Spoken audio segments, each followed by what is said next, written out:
When my girlfriend told me, he's just a friend, stop being paranoid, I believed her, at least I wanted to. I told her, you're right, I'm sorry.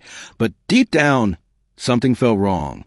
That night, while she laughed over her phone, texting him, I was staring at the ceiling wondering when the woman I love became a stranger. I'm Aaron, 29, and I've been with Lily for 3 years. We moved in together last summer. Our little two-bedroom apartment felt like the start of forever. We built our routine, shared bills, grocery runs, late-night takeout, and I really thought she was it. Until Noah came back into her life. He was her childhood best friend, the one who always had her back.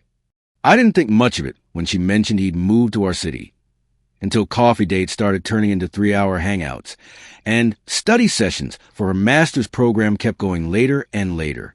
Then came the constant texting, smiley faces, heart emojis, good morning, sunshine. At first, I brushed it off. I didn't want to be the insecure boyfriend. But when someone you love changes their patterns, you feel it.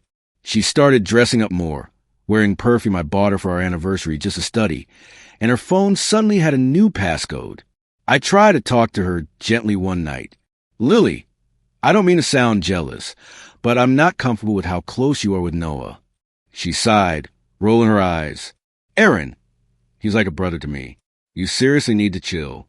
You're acting controlling. Brothers don't text their sisters good morning with heart emojis, I said quietly.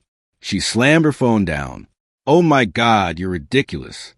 You always twist things. You're paranoid.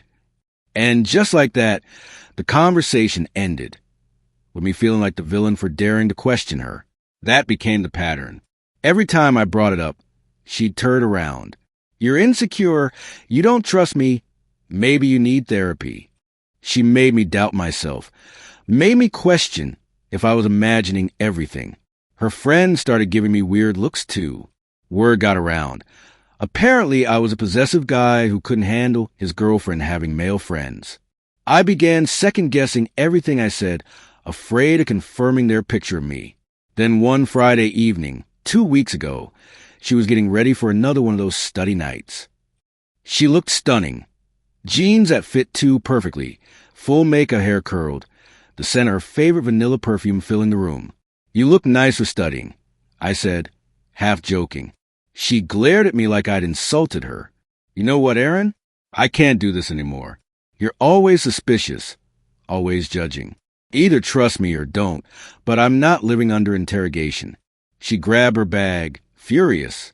I just nodded slowly. You're right. I trust you. She froze for a moment, surprised. Then her face softened like she'd won. She kissed my cheek and whispered, finally, thank you, baby. I'll be back by 10. She left at 6:02 p.m.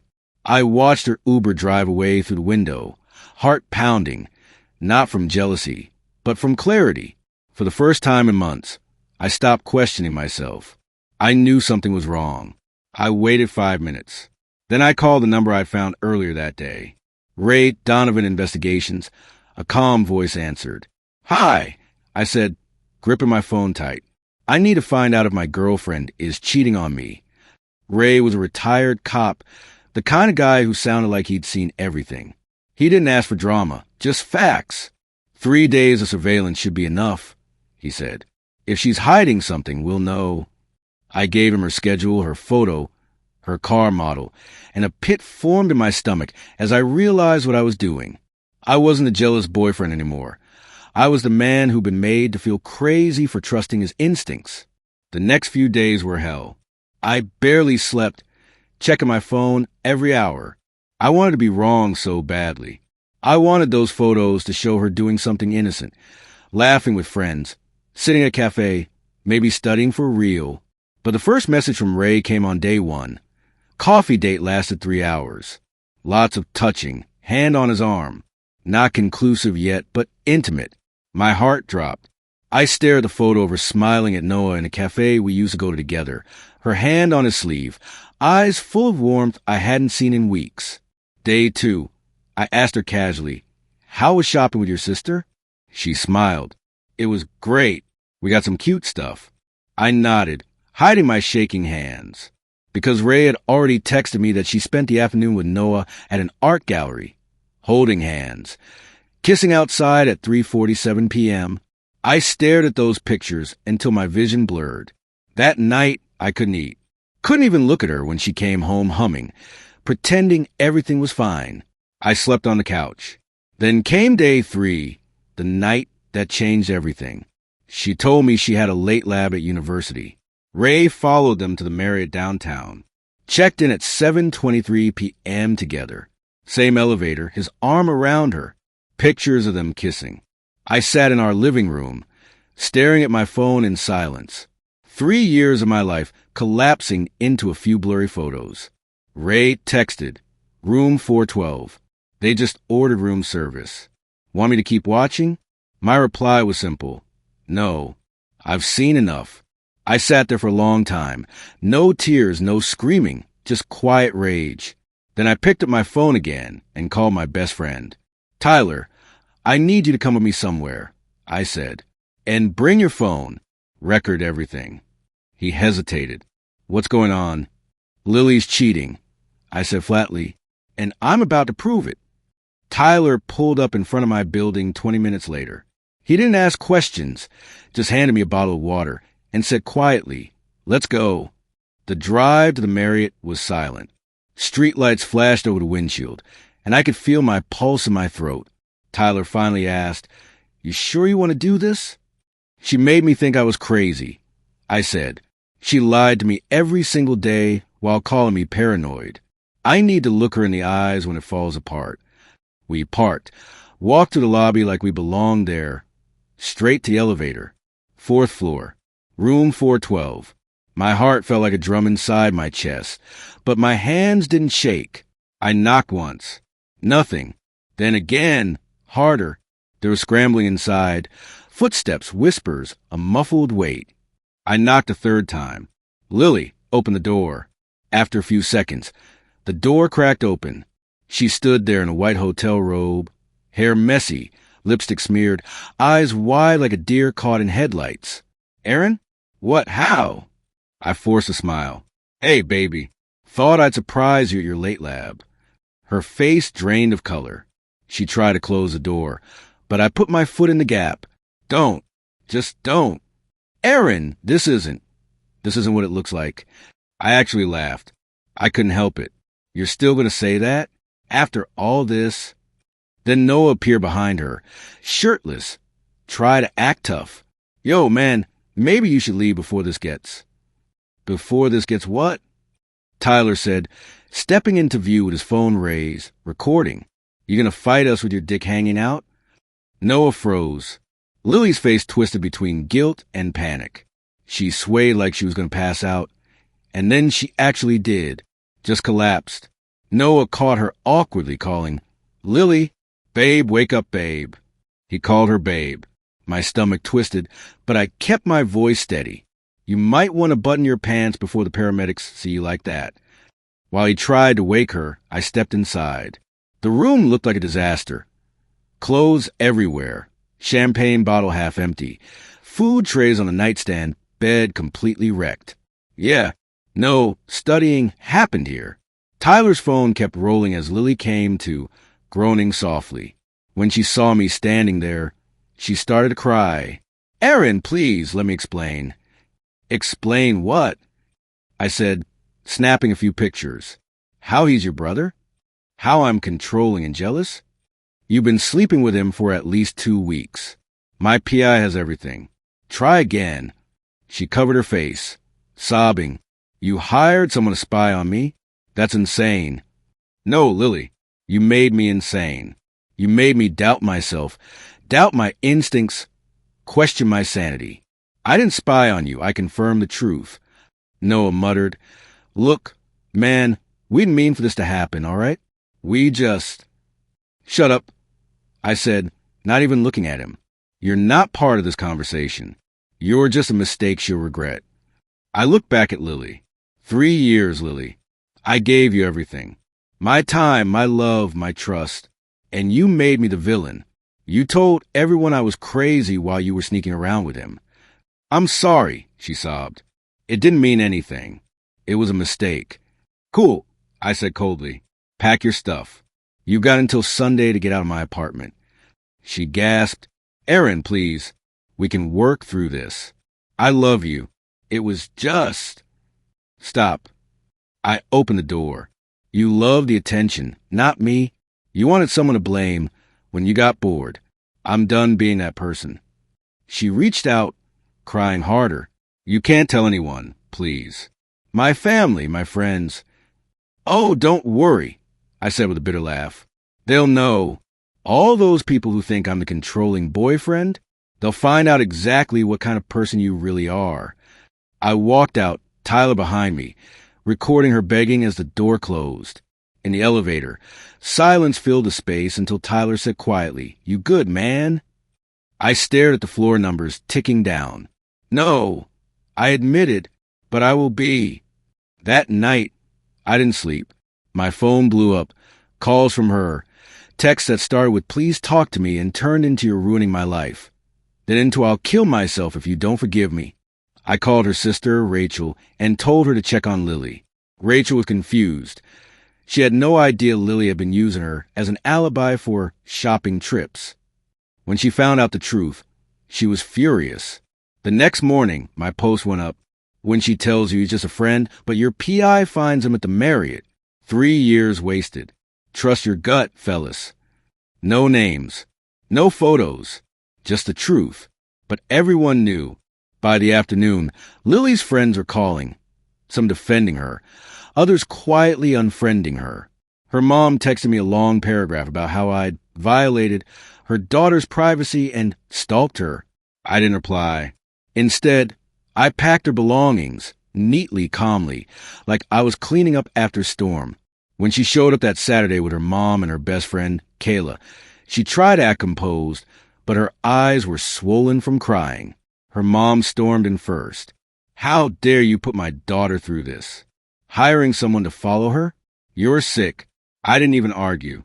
I just showed her one photo, Lily and Noah kissing outside the hotel. Your daughter's a liar and a cheater, I said quietly. I gave her every chance to tell me the truth. Her mom's face went pale. Kayla jumped in next. Everyone makes mistakes, Aaron. You're really going to throw away 3 years over one mistake. One mistake. I laughed. There are timestamps. Weeks of lies. Weeks of gaslighting. Lily didn't defend herself. She just cried, shaking, as they carried her things out. When we reached the bedroom, she whispered, Aaron, please. I'll go to therapy. I'll cut him off. I'll do whatever it takes. What it takes, I said, is honesty. And you killed that the second you looked me in the eye and lied. Her mom muttered, You'll regret this. You'll never find anyone like her. I smiled faintly. God, I hope not. As they left, Kayla turned and hissed, You're disgusting. Following her around like a psycho. I stared her down. I didn't follow anyone. I just stopped letting her make me feel crazy for being right. They left. I locked the door behind them, leaned against it, and let out a shaky breath I'd been holding for weeks. That night, Tyler came over with beer and his PlayStation. We didn't talk about it. We just played until 3 a.m., laughing at nothing. For the first time in months, I felt peace. The next day, I got a DM from Noah. Bro, what you did was messed up. You violated her privacy. We're thinking about pressing charges. I stared at it, laughing bitterly. Then I sent it to my lawyer cousin, Emma. She replied, telling to pound sand. So I did. Press charges for what? For hiring a licensed PI after being lied to for months? Good luck. Also, you slept with my girlfriend. We're not having any kind of man-to-man talk. Lose my number. I thought that was the end of it, but it was just getting started. 2 weeks passed. Silence had never felt this loud before. Her scent was still on the couch cushions, her mug still in the sink. I kept telling myself to throw it out, to scrub away every reminder, but some part of me couldn't yet. It wasn't love anymore, it was habit. Tyler called almost every day to check in. He'd say dumb stuff like, You're not allowed to get soft on me, bro, or delete her number, I'm serious. I pretended I already had. But late at night, I'd scroll up to the old texts, the ones where she said, "You're the only person I trust," and I'd feel that sharp, stupid ache again. Then one night I got tagged in a post. Lily. She'd posted a black screen with white text. Some people are so obsessed with revenge that they forget they destroyed someone who loved them unconditionally. It had over 100 likes within an hour, mostly her friends. In the comments, someone wrote, "Men are trash." Another, "He humiliated her publicly." That's emotional abuse. I laughed quietly to myself. "Unconditionally," she said. "Yeah, right." I didn't respond publicly. I didn't have to. But that night, I emailed my PI again. "Do me one last favor." I wrote, "Check if Noah's still working at her dad's firm." He replied an hour later. "Nope. Got fired. Office gossip says he's the reason her dad found out about the affair." Turns out Lily's dad wasn't thrilled that his employee had been sleeping with his daughter behind her boyfriend's back, especially since he'd been the one who introduced Noah to her in the first place. Her dad sent me an email 2 days later, short, cold, polite. "Aaron, I'm sorry for how things unfolded. I didn't know. Take care of yourself." That was all, but it was enough. I never wanted revenge to ruin her life. I just wanted the truth to catch up to her. And it did. A month later, mutual friends started telling me she'd moved back in with her parents. Stopped going to work for a while. Noah ghosted her after her dad fired him. Classic. I should have felt triumphant. But all I felt was free. I started running again. Going to the gym. Tyler dragged me out to bars, where I'd actually talk to people instead of sitting in silence. It wasn't about getting over her anymore. It was about remembering who I was before I kept making excuses for her lies. Then came the night I got another message, this time from an unknown number. "Aaron, it's Lily. I know I don't deserve anything from you, but I need to say this. I've been in therapy. I'm sorry. For all of it." I stared at the message for a while.